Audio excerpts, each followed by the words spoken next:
Hello everyone, welcome to Reddy chemistry classes. आज के session में डिस्कस करने वाले टॉपिक है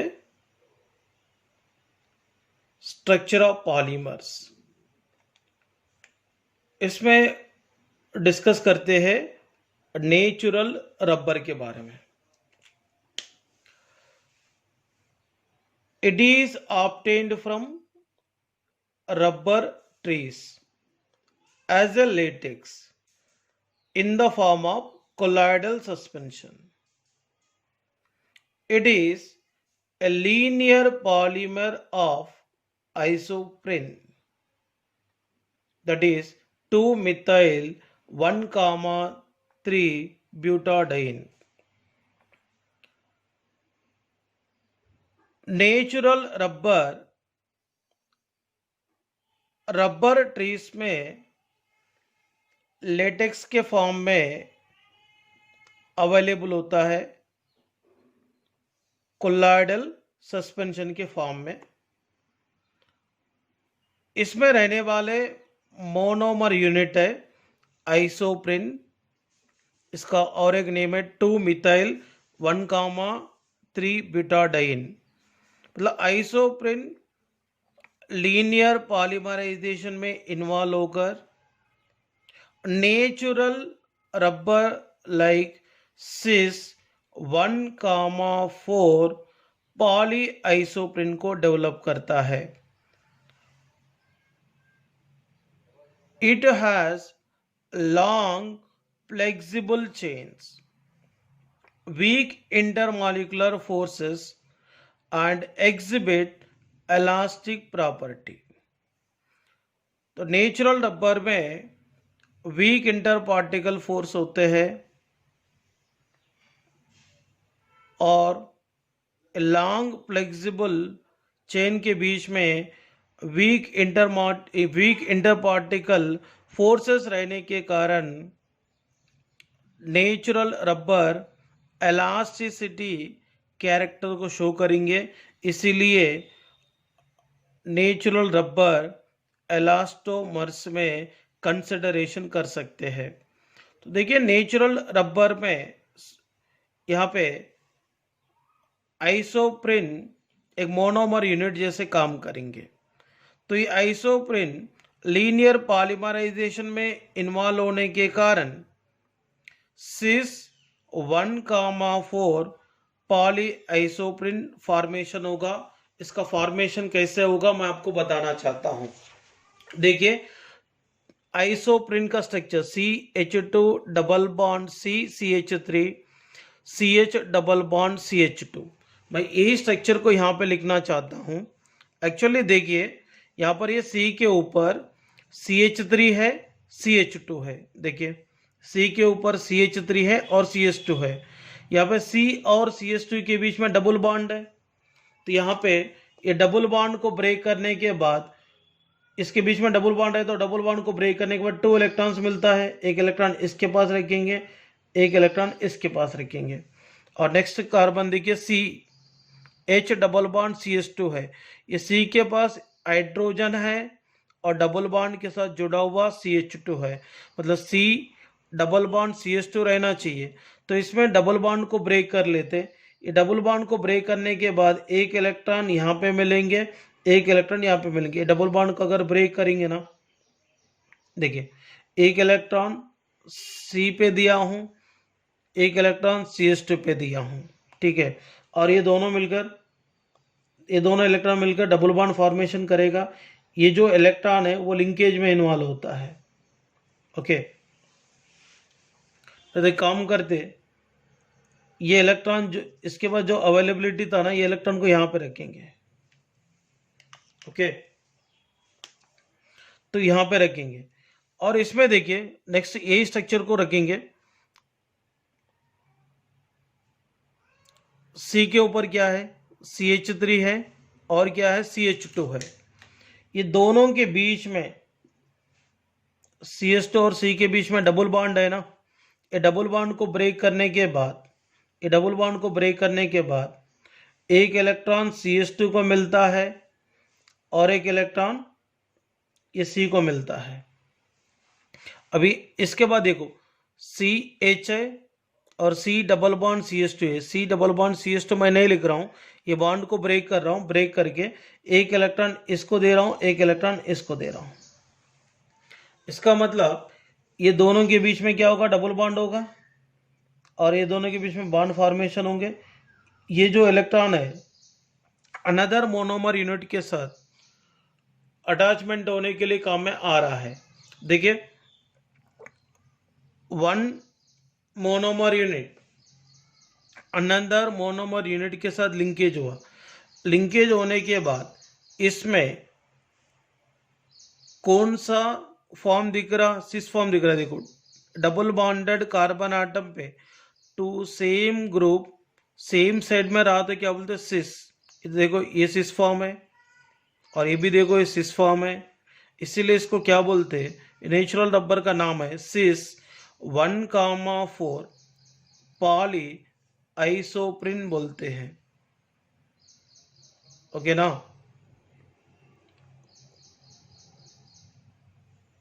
मतलब यहाँ पे देखो 1 2 3 4, तो मतलब पहला कार्बन और फोर्थ कार्बन आटम के पास रहने वाले जो ग्रुप्स है, ओके ना, देखो इस सेम पोजीशन में दिख रहा है, सिस पोजीशन में, और इसका नाम मैंने बता दिया था सिस 1,4 पॉली आइसोप्रिन।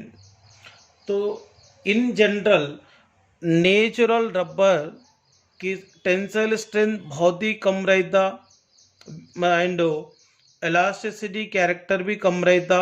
इसके बाद sticky character and gummy character ज़्यादा रहता है, वो चिपकने वाले कैरेक्टर ज़्यादा रहता है।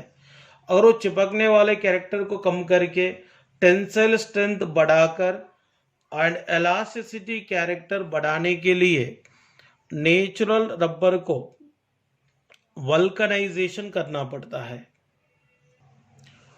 इसमें next one, the trans 1,4 polyisoprene occurs naturally as gutta percha which has zigzag chains fitting is one another. It is non-elastic and crystalline. मतलब ट्रांस 1,4 पॉलीआइसोप्रिन को गट्टा पर्चा बोलेंगे और इसका कैरेक्टरिस्टिक्स देखा तो नॉन इलास्टिक है और क्रिस्टलाइन फॉर्म में भी रहता है। नेक्स्ट टॉपिक यहाँ पर वल्कनाइजेशन ऑफ रबर। मैं आपको पहले ही बताया था नेचुरल रबर सॉफ्ट रहता, स्टिकी रहता, टेंसाइल स्ट्रेंथ कम रहता है, इसीलिए नेचुरल रबर को very strong, tough and elastic character बढ़ाने वाले जो प्रोसेस होता है वो प्रोसेस वल्कनाइजेशन प्रोसेस है।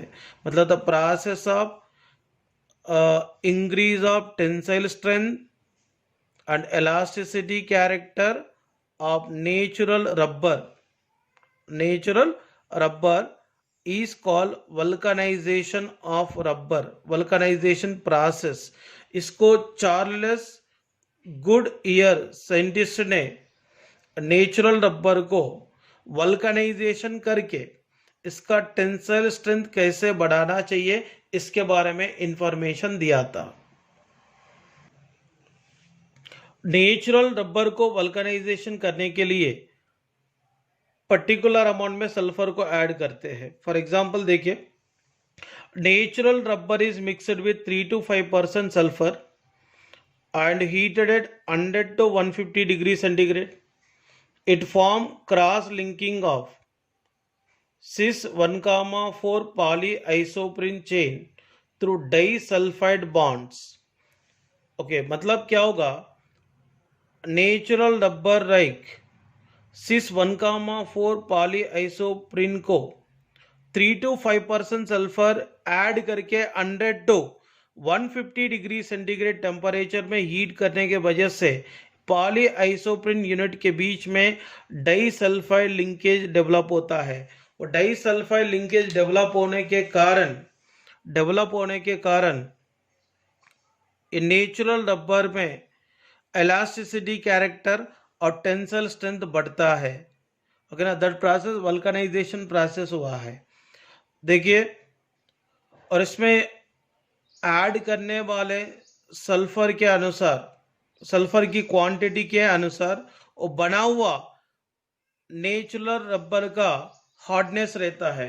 अगर हार्ड रबर अगर बनाना रहा तो सल्फर की क्वांटिटी 20 to 30% मेंटेन करना है।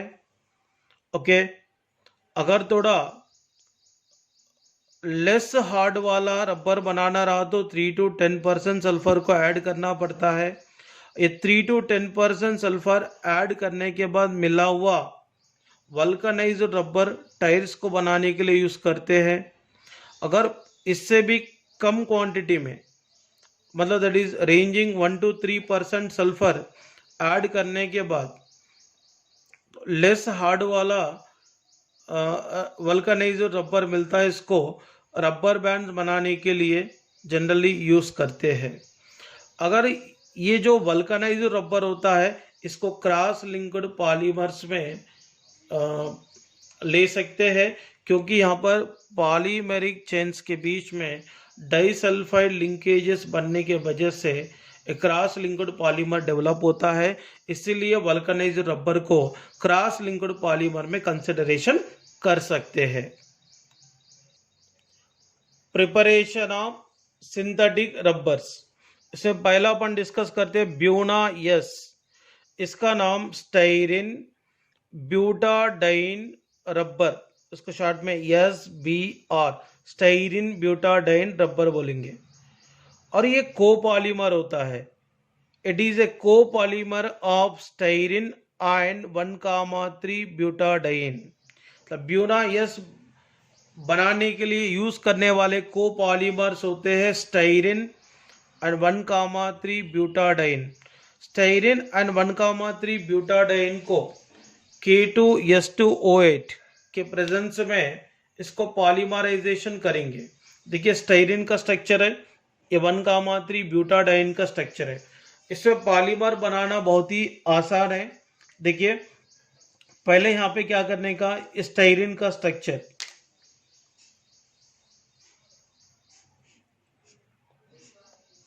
देखिए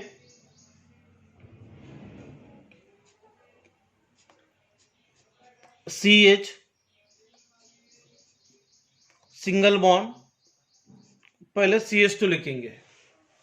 यहाँ पे जो डबल बॉन्ड रहता ना, ये दोनों के बीच में डबल बॉन्ड था, तो इसमें देखो नीचे वाला सिग्मा बॉन्ड है, ऊपर पाई बॉन्ड है। तो इसमें एक बॉन्ड में कितने इलेक्ट्रॉन से 2 इलेक्ट्रॉन। एक बॉन्ड को तोड़ेंगे, तोड़ने के बाद एक इलेक्ट्रॉन इसको देना पड़ता है, एक इलेक्ट्रॉन इसको देना पड़ता है। देखो 1,3 ब्यूटाडाइन में भी ऑब्जर्वेशन करो, यहां पर भी डबल बॉन्ड है और यहां पर भी डबल बॉन्ड है। एक बॉन्ड को तोड़ना ही पड़ेगा। ये बॉन्ड को तोड़ने के बाद क्या होगा, देखिए CH2 सिंगल बॉन्ड CH,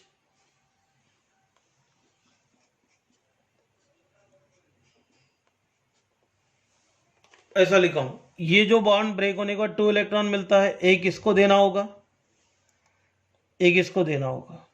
ये बॉन्ड ब्रेक होने का 2 इलेक्ट्रॉन मिलता है, एक CH को देना होगा, एक CH2 को देना होगा। देखिए इधर एक लिंकेज बनाने का अपने को, और ये दोनों के बीच में एक बॉन्ड बनता है। ये दोनों इलेक्ट्रॉन की वजह से एक बॉन्ड यहां डेवलप होगा, एक यहां डेवलप होगा, ऐसा पॉलीमर डेवलप होगा। ये पॉलीमर का नाम क्या होगा, ब्यूना यस। क्या होगा, ब्यूना यस। ये कहाँ यूज करते हैं, इनर ट्यूब्स बनाने के लिए, टाइल्स में रहने वाले इनर ट्यूब्स बनाने के लिए, मोटर्स बनाने के लिए, बबल गम्स बनाने के लिए भी इसको यूज करते हैं। Next one ब्यूनायन। ब्यूनायन भी एक कोपॉलीमर है। It is a copolymer of acrylonitrile and 1,3 butadiene. Okay, मतलब ब्यूनायन को बनाने वाले कोपॉलीमर्स है 1,3 ब्यूटाडाइन एंड अक्राइलोनाइट्राइल। इसको पॉलीमर, ये मिक्सचर को क्या करेंगे, पॉलीमराइजेशन करेंगे। देखिए यहां लिखता हूं मैं CH2 single bond CH single bond CH2 single bond CHCl लिखता हूं। देखिए ये दोनों के बीच में डबल बॉन्ड है, तो इसमें से एक बॉन्ड को ब्रेक करेंगे। एक बॉन्ड को ब्रेक करने के बाद एक इलेक्ट्रॉन CH2 को मिलेंगे, एक CH पे मिलेंगे। ये दोनों के बीच में रहने वाले बॉन्ड को ब्रेक करेंगे, एक CH को मिलेंगे, एक CH2 को मिलेंगे। और ये दोनों के बीच में रहने वाले बॉन्ड को ब्रेक करने की वजह से एक CH2 को मिलेंगे, एक CH को मिलेंगे। देखिए ये लिंकेज में इन्वॉल्व होता, यहाँ पर डबल बॉन्ड बनता है और यहाँ पे दोनों के बीच में सिंगल बॉन्ड डेवलप होगा, यहाँ पर एक बॉन्ड मिलेंगे। बस ऐसे कितने बनते हैं? N। तो इसको क्या बोलेंगे? इसको क्या बोलेंगे?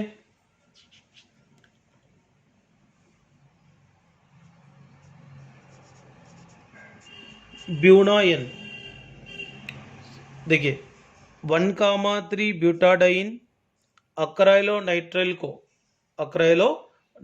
देखो n mole of 1,3 butadiene and n mole of acrylonitrile को पॉलीमराइजेशन करने के बाद यहाँ पे क्या मिला है? ब्यूनाइन। क्या मिला है? ब्यूनाइन मिला है। तो वेरी सिंपल है। पहले यहाँ पे ये दोनों के बीच में एक बॉन्ड को ब्रेक करके एक इलेक्ट्रॉन इधर एक इलेक्ट्रॉन इधर रखे थे। इसमें बॉन्ड को ब्रेक करके एक इलेक्ट्रॉन CH को दिए, एक इलेक्ट्रॉन CH2 को दिए, तो ये दोनों के बीच में एक बॉन्ड फॉर्मेशन हो गए, ये लिंकेज में इन्वॉल्व हो गए। ये किसके साथ बॉन्ड बनाने के लिए काम में आ रहा? अक्राइलोनाइट्राइल। इसमें भी देखो ये डबल बॉन्ड थे, एक बॉन्ड को ब्रेक करके एक इलेक्ट्रॉन CH2 को दिए, एक इलेक्ट्रॉन CH को दिए, ये लिंकेज में इन्वॉल्व हो गए। ये CH2 के पास रहने वाला इलेक्ट्रॉन ये CH2 के साथ बॉन्ड बनाने के लिए काम में आ गया। तो यहाँ पे ये दोनों के द्वारा बना हुआ जो पॉलीमर होता है वो पॉलीमर कौन है? ब्यूनाइन।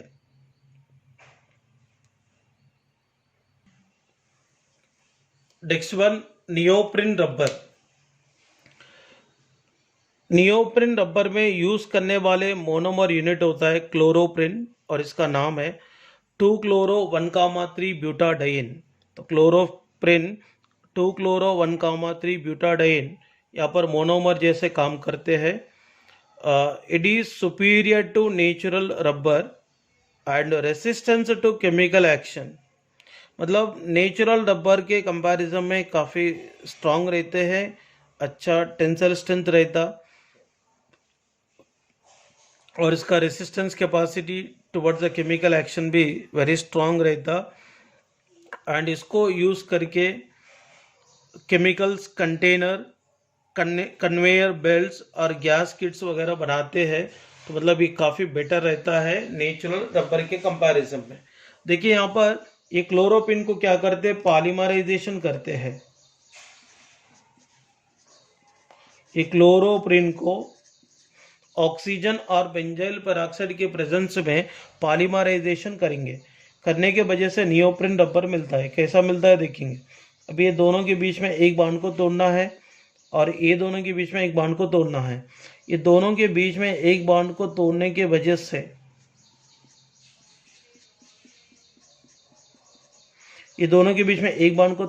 से एक कार्बन को इलेक्ट्रॉन मिलेंगे, एक इलेक्ट्रॉन CH2 को मिलेंगे। ये दोनों के बीच में तोड़ने की वजह से एक CH को मिलेंगे, एक CH2 को मिलेंगे। यहाँ पर एक बॉन्ड मिलेंगे, यहाँ पर एक बॉन्ड मिलेंगे, दोनों के बीच में डबल बॉन्ड। बट ऐसा दिखाने का ये कौन सा हो गए? Neoprene rubber. तो नियोप्रिन रबर को बनाने वाले मोनोमर यूनिट क्लोरोप्रिन है। क्लोरोप्रिन को ऑक्सीजन और बेंजाइल पेरोक्साइड के प्रेजेंस में पॉलीमराइजेशन करने के वजह से नियोप्रिन रबर मिलता है। इसमें मोनोमर याद रखना बहुत ही ज़्यादा इम्पॉर्टेंट है। Next one is butyl rubber. तो ब्यूटाइल रबर भी एक कोपॉलीमर है and it is a copolymer of isobutylene and isoprene. Isoprene का नाम क्या रहता? 2-methyl 1,3 ब्यूटाडाइन है। ओके ना, मतलब ये आइसोब्यूटिलीन एंड आइसोप्रिन मिक्सचर को एनाहाइड्रस AlCl3 जैसे catalyst and methyl chloride solvent के प्रेजेंस में 100 डिग्री सेंटीग्रेड टेम्परेचर कंडीशन में 100 डिग्री टेम्परेचर कंडीशन में पॉलीमराइजेशन करेंगे। पॉलीमराइजेशन करेंगे, करने के वजह से ये ब्यूटाइल रबर मिलता है। तो यहाँ पर देखेंगे ये आइसोब्यूटिलीन एंड आइसोप्रिन दोनों भी मोनोमर यूनिट्स है। ये monomer units AlCl3 as a catalyst, methyl chloride as a solvent के प्रेजेंस में 100 डिग्री सेंटीग्रेड कंडीशन में पॉलीमराइजेशन में इन्वॉल्व होकर ब्यूटाइल रबर को बनाता है। देखिए इसमें क्या करेंगे, पहले CH2 single bond C H3CH3 लिखता हूं पहले। तो यहाँ पे दोनों के बीच में डबल बॉन्ड था, ये डबल बॉन्ड ब्रेक होने के बाद एक इलेक्ट्रॉन CH2 को मिलेंगे, एक C को मिलेगा। अब यहाँ पर भी देखिए CH2C H3 CH single bond CH2 लिखा मैंने। ये दोनों के बीच में जब बॉन्ड ब्रेक होगा ना, एक इलेक्ट्रॉन CH2 को मिलेंगे, एक C को मिलेंगे। ये दोनों के बीच में जब बॉन्ड ब्रेक होता ना, एक इलेक्ट्रॉन CH पे मिलता, एक इलेक्ट्रॉन CH2 पे मिलता है। ठीक है, इधर एक लिंकेज मिलेंगे और इधर एक लिंकेज मिलेंगे, और दोनों के बीच में डबल बॉन्ड, और ये दोनों के बीच में लिंकेज मिलता है। ऐसे कितने मिलेंगे, N। तो इसका नाम क्या होगा, ब्यूटाइल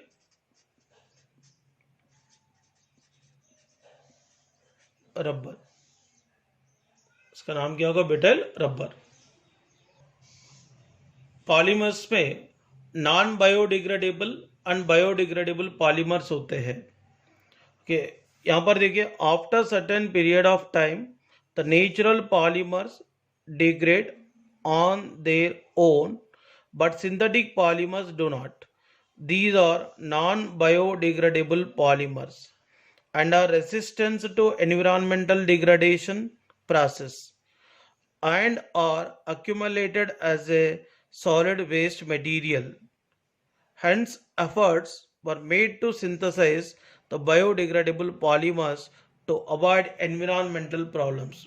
बहुत अच्छी बात है ये, क्योंकि एनवायरमेंटल पोल्यूशन को कम करना रहा तो बायोडिग्रेडेबल पॉलीमर्स को ज़्यादा से ज़्यादा यूज़ करना चाहिए, क्योंकि non biodegradable polymers generally natural process के द्वारा वो डिग्रेडेबल होगा नहीं है, एक सॉलिड वेस्ट मटेरियल के फॉर्म में अर्थ क्रस्ट पे रहता है। इसीलिए तो दिन भर बढ़ते जा रहा है ये नॉन बायोडिग्रेडेबल पॉलीमर का content on the earth crust.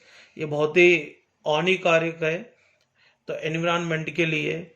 तो ऐसे ही चलते रहेंगे तो मतलब बहुत सारे कैर्सिनोजेनिक मटेरियल्स अर्थ क्रस्ट पे जमा होगा, तो आगे जाके बहुत तकलीफ होने वाले हैं। ये तकलीफ को दूर अगर करना है तो ज़्यादा से ज़्यादा बायोडिग्रेडेबल पॉलीमर को इस्तेमाल करें तो काफ़ी बेटर रहेंगे।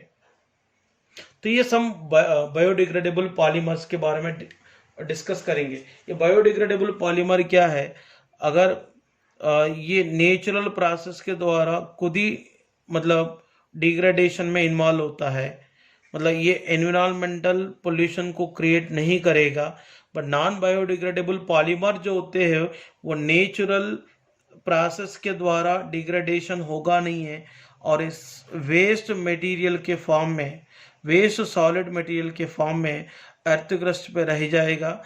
तो इसके कारण काफ़ी एनवायरमेंटल प्रॉब्लम्स आ सकता है। ओके बच्चों, अपन भी जितना हो सके उतना बायोडिग्रेडेबल पॉलीमर्स यूज़ करने की कोशिश करें तो बेटर रहता है। ये भी अपना रिस्पॉन्सिबिलिटी होता है। तो एनवायरमेंटल कंडीशन को कंट्रोल में लाने के लिए ईच एंड एवरी पर्सन अपने कोशिश करते जाने का। तो मैं अकेला करने से क्या होगा बोल के सोच कभी नहीं करने का। सो कोई भी काम अपने से शुरू करो, जितना हो सके उतना। एनवायरनमेंट को बचाने की कोशिश करो। ये कोई मोटिवेशन करने के लिए नहीं बोल रहा हूँ, ये अपन खुद मोटिवेटेड होना चाहिए अपने लाइफ के लिए, अगर आगे जनरेशन के लिए।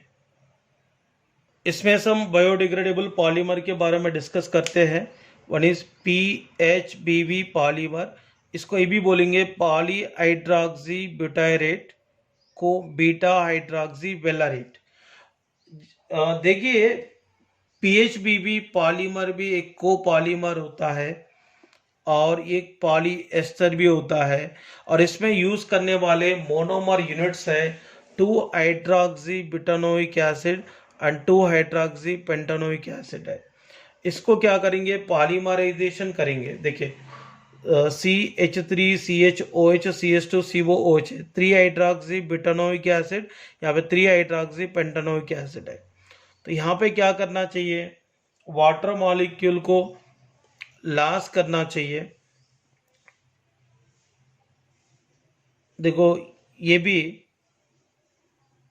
वाटर मॉलिक्यूल को लॉस करने के वजह से ये पॉलीमर डेवलप हो रहा है, इसलिए इसको अपन कंडेंसेशन पॉलीमर भी कह सकते हैं।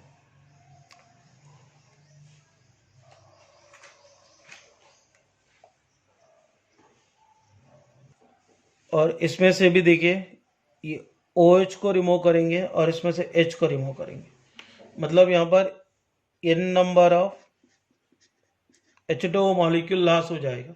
तो यहाँ पे क्या मिलता है, O लिंकेज बताने का, CH CH3 CH2 CO O CH CH2 CH3 CH2 CO।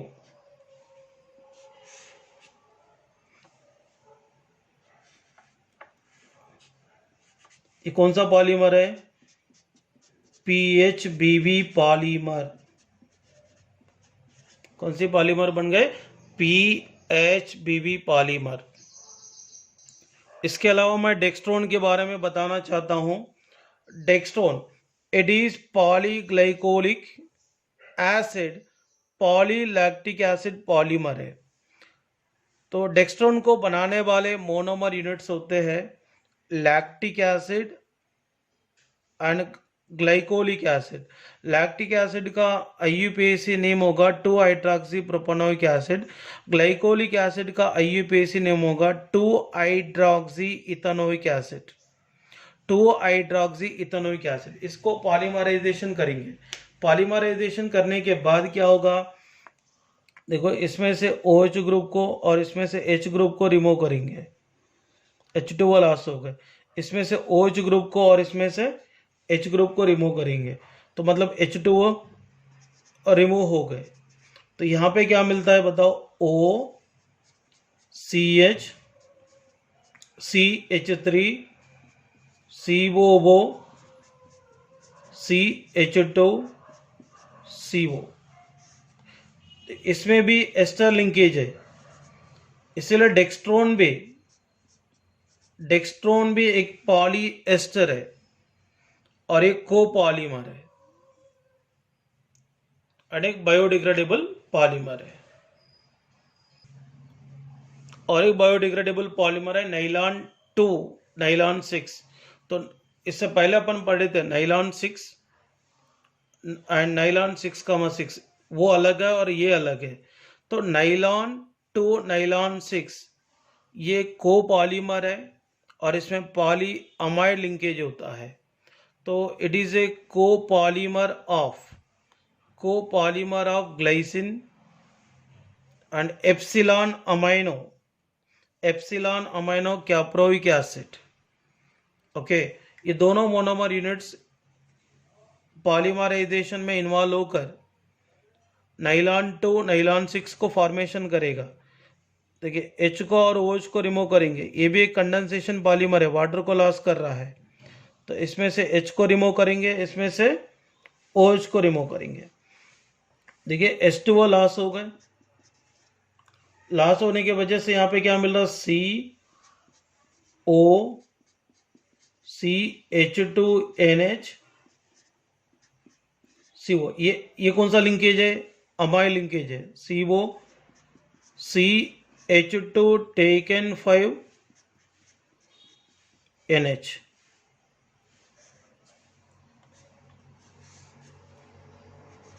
इसका नाम नाइलॉन टू नाइलॉन 6 पॉलीमर।